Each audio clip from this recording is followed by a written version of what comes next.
দুই দলের পথ এখন একেবারেই পরিষ্কার। নিজ নিজ গ্রুপে শিরোপা জিতে নকআউট পর্বে উঠেছে ব্রাজিল ও আর্জেন্টিনা।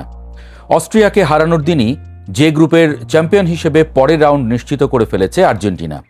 অন্যদিকে স্কটল্যান্ডকে ৩-০ গোলে উড়িয়ে দিয়ে সি গ্রুপের সেরা দল হিসেবে শেষ করেছে ব্রাজিল। গ্রুপ সেরা হওয়ায় নকআউটের ড্রও এখন অনেকটা স্পষ্ট। সবচেয়ে বড় খবর, দুই দল যদি ধারাবাহিকভাবে নিজেদের ম্যাচ জিততে থাকে তাহলে ফাইনালের জন্য অপেক্ষা করতে হবে না। সেমিফাইনালেই হতে পারে ফুটবল বিশ্বের সবচেয়ে আলোচিত দ্বৈরথ ব্রাজিল বনাম আর্জেন্টিনা। তবে সেই স্বপ্নের ম্যাচে পৌঁছতে হলে দুই দলকেই টপকাতে হবে ৩টি কঠিন ধাপ। শেষ ৩২, শেষ ১৬ ও কোয়ার্টার ফাইনাল পরীক্ষায় সফল হলেই ১৫ই জুলাই আটলান্টায় দ্বিতীয় সেমিফাইনালে মুখোমুখি হবে দুই লাতিন পরাশক্তি। বাংলাদেশ সময়ে ম্যাচটি শুরু হবে রাত ১টায়।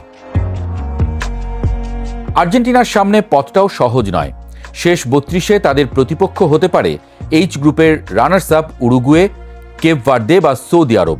এরপর শেষ ১৬তে অপেক্ষায় থাকতে পারে প্যারাগুয়ে, অস্ট্রেলিয়া অথবা বেলজিয়াম। আর কোয়ার্টার ফাইনালে যদি পর্তুগালও নিজেদের পথ পাড়ি দেয় তাহলে বিশ্ব ফুটবল আরেকটি ঐতিহাসিক মুহূর্ত দেখতে পারে, লিওনেল মেসি বনাম ক্রিশ্চিয়ানো রোনালদো। ব্রাজিলের সম্ভাব্য পথও কম চ্যালেঞ্জিং নয়। শেষ ৩২-এ তাদের প্রতিপক্ষ হতে পারে এফ গ্রুপের রানার্স আপ নেদারল্যান্ডস, সুইডেন ও জাপান। শেষ ১৬তে নরওয়ে বা ফ্রান্সের মতো শক্ত প্রতিপক্ষ অপেক্ষা করতে পারে। কোয়ার্টার ফাইনালে সম্ভাব্য প্রতিপক্ষ ইংল্যান্ড। বিশ্বকাপে ব্রাজিল আর্জেন্টিনার দেখা হওয়া বরাবরই বিরল ঘটনা। ১৯৯০ সালের পর আর কখনো বিশ্বকাপের মঞ্চে মুখোমুখি হয়নি দুই দল। ইতিহাসে মাত্র ৪ বার বিশ্বকাপে লড়েছে তারা। সেখানে ব্রাজিল জিতেছে ২টি ম্যাচ, আর্জেন্টিনা ১টি, আর ১টি ম্যাচ ড্র হয়েছে।